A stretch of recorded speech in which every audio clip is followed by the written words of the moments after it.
Hi there. So, about 2016, 2017, a little background here. I built a mobile workbench. It's probably the best thing I ever did at the last shop. It's a pretty solid old girl. I made it out of stuff that was scraps from other projects and kind of lumber I found. I don't think I bought anything except for 4 casters to put on it. And it actually held up really good considering that I had pretty much no money in it. In moving, it was damaged. So I built it with the ends based, it's a really simple frame structure based around some cabinets. Now, these are face frame cabinets. Here's the face. They've all but self-destructed. Now, I've got a small pile of cabinet parts here where they pretty much fell apart. They were technically together. Set this thing down. They were technically still held together, but they had skewed in such a way the back fell out and the shelves were pushing their way out, and it just didn't work good at all. So we're going to go through kind of some steps that I'm going to do in order to shore this thing up, because unless I miss my guess, I'm going to have an F-350 bed on it here for maybe this next week. And that should weigh between 600 and 700 pounds. I'm planning to lift it, slide the workbench underneath it, and then set it down in order to hold the weight. The casters will be right about their max load limit, but the table, I don't want it to be anywhere near it because it's easy to just unbolt the casters. And I think they're 5/16 lags or something in there. But anyways, we're going to kind of go through this. I'm going to clean some stuff off of it real quick and then turn the camera back on. And you'll see, I'm not going to clean all of it off just because I want you to know what I'm dealing with. Ugh, dear. But we'll go from there. What you see before you is a big mess. Most of what's up there is, get this camera angle straightened out where the tripod's bent, is stuff that I kept in the cabinets. We're in the ends here. Cabinet there, the cabinet right here in the end. You can see pieces of cabinets also because it was in storage. Pieces of mud dauber nest. Hate those things. Except they do eat spiders. So we're not going to have any storage in the new one. But we are going to, you can see these ends are kicked out. So we're going to have to brace that on either side. We're going to do some sort of a miter, like a 45-ish type thing here. And what you can't see from that angle is that this is tilted that way. So the legs are actually kicked. And in doing so, we're going to end up squaring these back up and plating it with plywood that I've got from another project that I took apart. And we'll kind of go through that, making the square cuts, things of that nature. It'll be beneficial to me, and I hope you learned something. So anyways, we've got a 24 by 32 internal dimension where the cabinets were. They've each got a 2x4 that's on edge going around it. 2x4s aren't actually 2x4. They start out that way in their rough dimensions, but you cut off 1/4 of an inch every time you send it through the planer. So 2x4s are actually 1.5 inches by 3.5. So we're going to add 3 inches because that's 1.5 times 2. Okay, the engine manual is set. 1.5 times 2 added to that is 27 by 35. And in order to make sure that we get it good and square, so when we screw that plywood plate that we're going to cut onto it, we're going to use a framing square. A lot of guys out there already know what this is, but a framing square is just a much bigger version of your speed square, and because it's bigger, it's more accurate. So we'll stick this on the outside of it, and we'll do a new cut if we need it on the edge that we're working off of. We'll find the squarest corner and work off that. If we don't have one, we'll make a new one. So, framing square. So this is the piece we're going to work with. Or actually, the tripod is sitting on the rest of it. We needed a 27 by 35. You can see this is 36 inches wide. It came out of another project that had been done by the previous homeowners. And I can see here that this edge and this edge haven't been cut, so the likelihood of them being relatively square is sort of high. We're going to just take and feel. That's pretty good. We're going to go off that. And then we'll use this tape measure. A little trick. For what we're doing, it really doesn't matter. This tab on the end moves. It's supposed to. Because when you butt it up, it has to go in, and when you pull out, it has to make up for that thickness. So you should be starting at 0 every time. But as tape measures get worn out, that doesn't work so hot anymore. So a trick is, if you're measuring something, especially if it's small, start at 1 inch. And then if you measure to 6, you just burn that inch and it's 5 inches. But these dimensions here never change, whereas with time, this can loosen up and throw you off 16th, 8th, something like that. So here, we're going to work off this corner. This is our good corner, right here. We're going to measure out.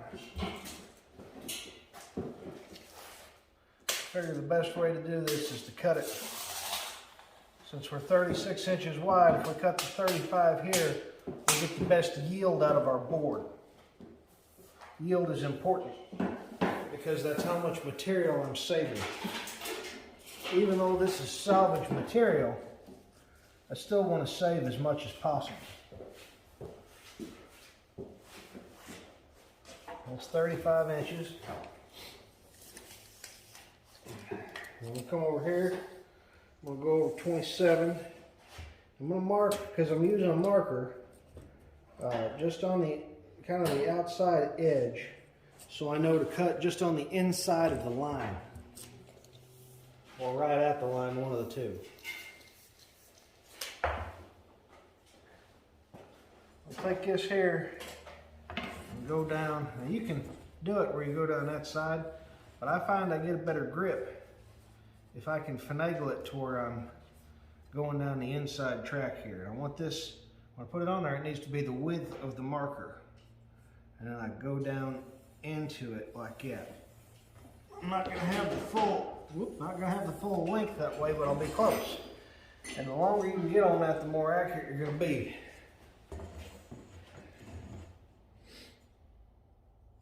This over here is just more the same.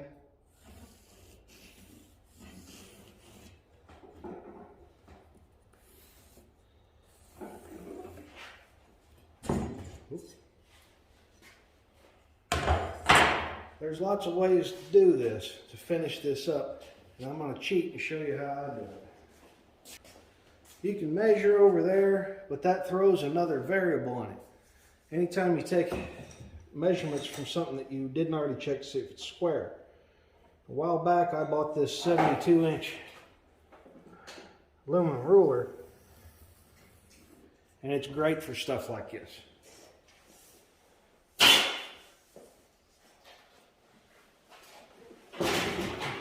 I think I'd know enough for all this large, still mobile workbench.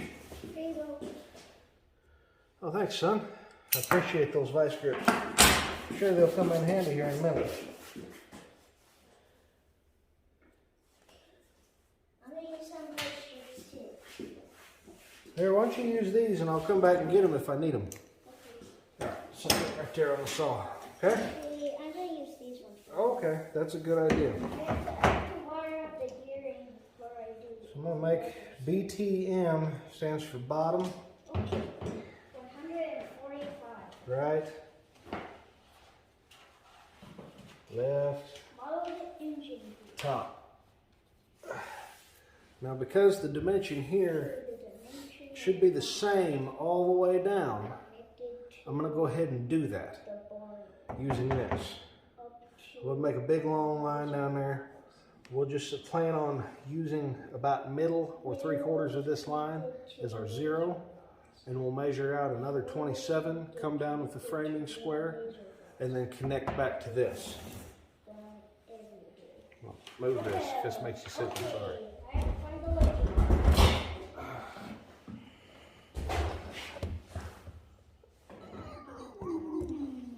I think y'all can see that, maybe. Well, I can't really see the camera from here. Yeah. Okay, so. Okay, seatbelt alarm.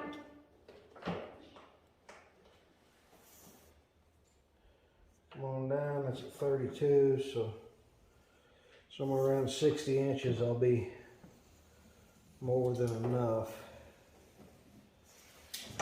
Okay.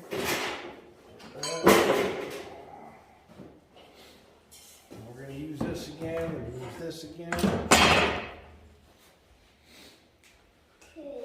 Back here just a little further. Hope y'all can see. Okay, that's it. There. I don't know what I'm doing. I have to find the laser points. Eric, son. So this one was measured to 27 along this edge. We're going to take this one out to 54.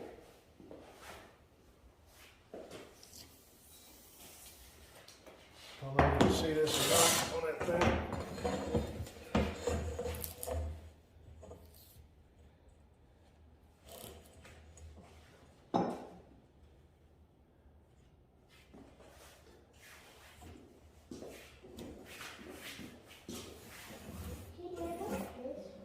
Wait a minute. Is this from working? Son, we'll talk when we're done filming this section, okay? No, it's not from Earl King, but you're right, it is an Ingersoll, just like the ones we saw on sale tonight.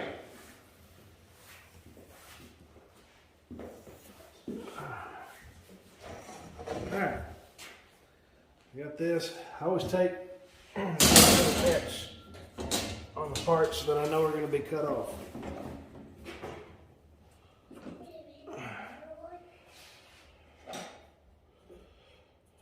My son has recently discovered that the shop is completely full of tools. Didn't used to mean anything to him. Now it does. So.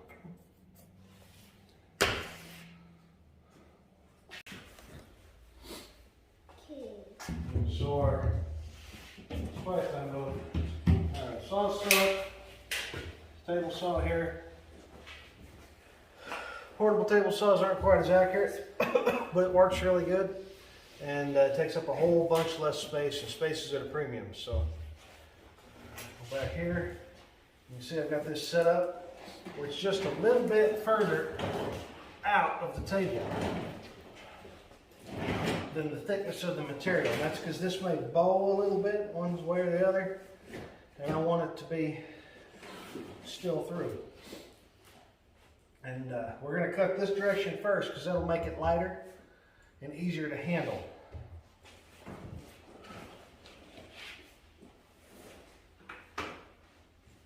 Yep. Okay. Lighter and easier to handle. Lighter, easier to handle. You know, nothing's really easy to handle Yeah. when you forget to plug the saw. You get the feeling of that. Yeah, see? Bubba agrees. He's 5.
sloppy and nasty as you.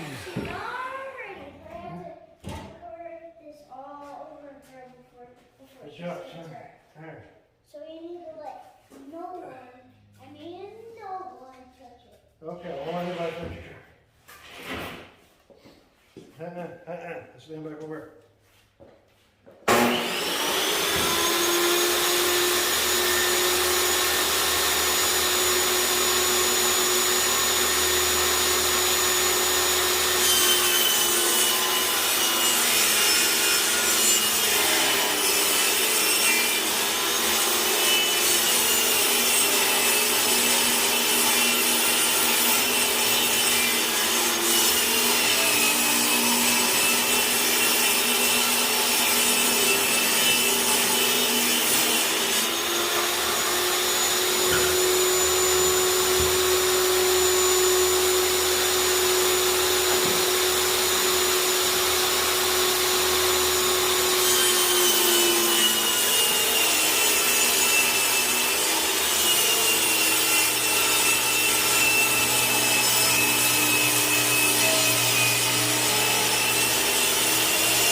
Okay, so it wasn't pretty, but it worked.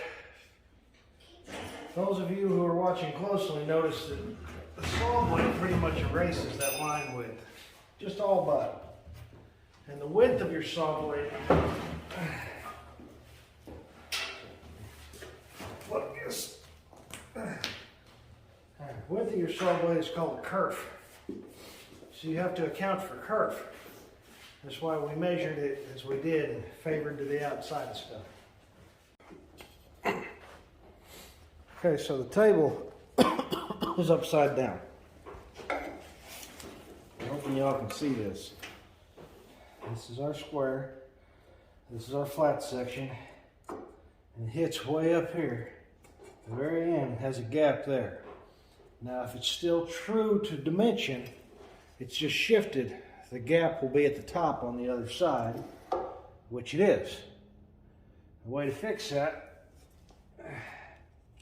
some of you are going, oh, you got an extra strip. I already know what he's going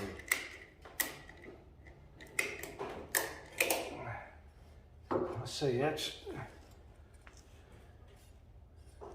pretty good. And you go just a touch further.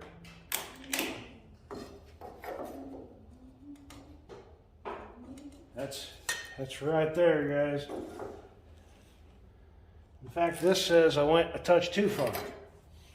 So, since it works off clicks and I can only go so far, see if we get this a relatively new strap. Maybe it'll stretch or something. Now let's have a look. See it. Went too far.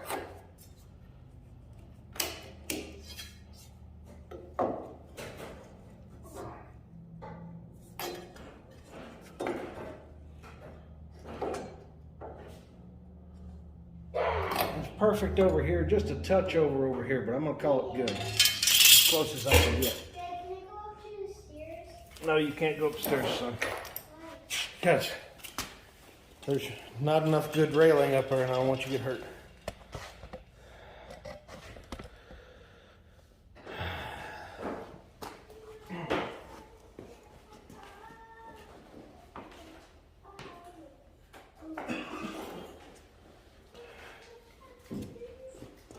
We're going to use this as a spacer. Right there. And it's pretty close to the original width. Actually, I may. Yeah, it's fine. Anyways, we'll use that as a spacer. We'll set our new board on top of this and we'll screw it in and that will capture it. And the fact that it looks like we went just a little bit over is fine because it will try to spring back just a touch.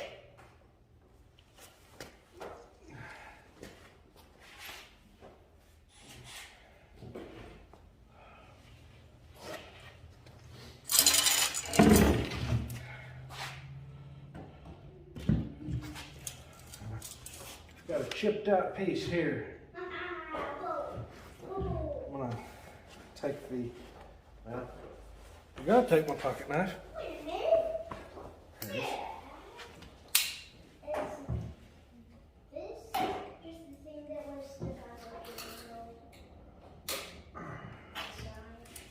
Good enough.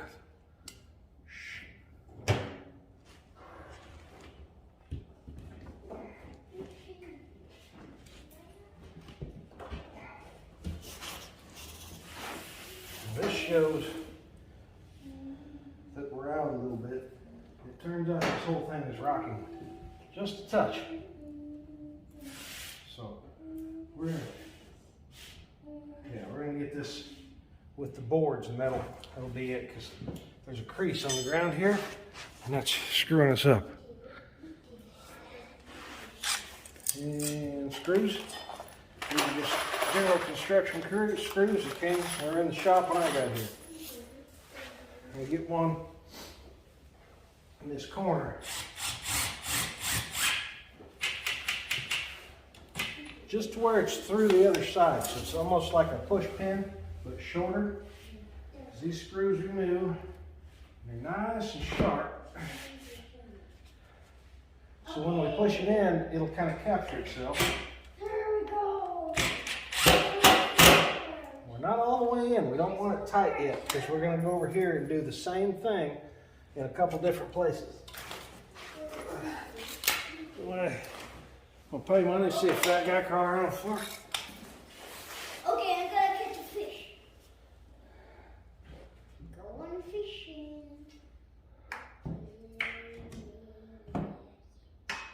Okay, where's the fish? Yep, yes, you sure. Nice, that one's in. I'm waiting for the fish. Pretty close. What are you doing? Fixing this iron door. What is that? Bench, so.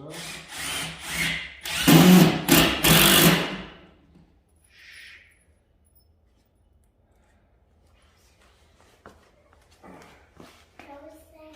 Eric, hush.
As you can see, I went ahead and did the other side.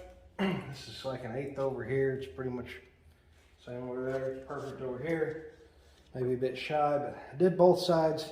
That side was just more the same. I used the same trick with the ratchet strap to pull it back in. And as you can see now, the only thing, I mean, the whole table's moving as opposed to this. So, plating something with plywood makes it exceedingly strong as far as torsional resistance, resistance to being torqued on that. So our next phase is going to be to keep it from doing this number, back and forth. We've already addressed the side to side, now we got to do it back and forth. What I'll probably do is cut some 2x4s that are faced here and go down and come on the inside of that 2x that's got the main strip. I'll run them into there, and then the piece here, or bring it up here on this 2x4 here, I'll join it about the same place, and then I'll plate it with this and try and cut it sort of okay. Then I'll take the I don't know, one of the saws or the router and go back over it, just kind of to clean it up. But beyond that, that'll make this pretty good. And then I'd like to run like a single beam from here over across. Now it's supposed to be 8 foot long, which is 96 inches. I measured it yesterday, and it was just like 96 and an eighth, 96.125, something like that. So we'll get that right, and from there I'll add in, if I've got any 2x8s or anything that I can do to give it some strength. We'll see.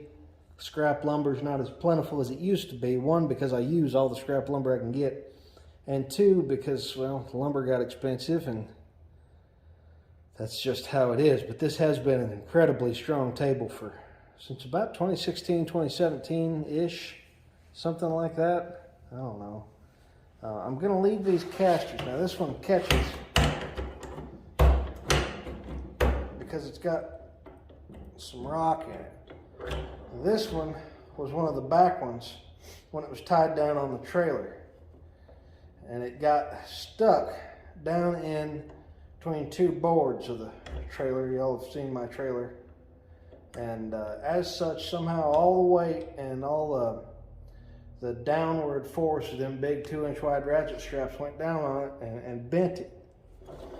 Now normally this would be an excellent time to replace this, but I'm going to put that truck bed on here, and that should be right at the weight limit of these casters. The best time to replace them would be right after I did that. So that's what we're going to do. We're going to hope for right after I do that. Right after we do the fuel pumps in the what is currently the shop truck, which actually belongs to my dad.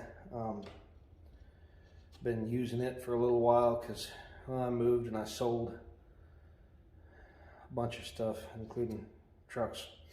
I need to get another old paid-for beater, but I just haven't done it yet because we wanted to get the shop fired up first. So we're using the Ford.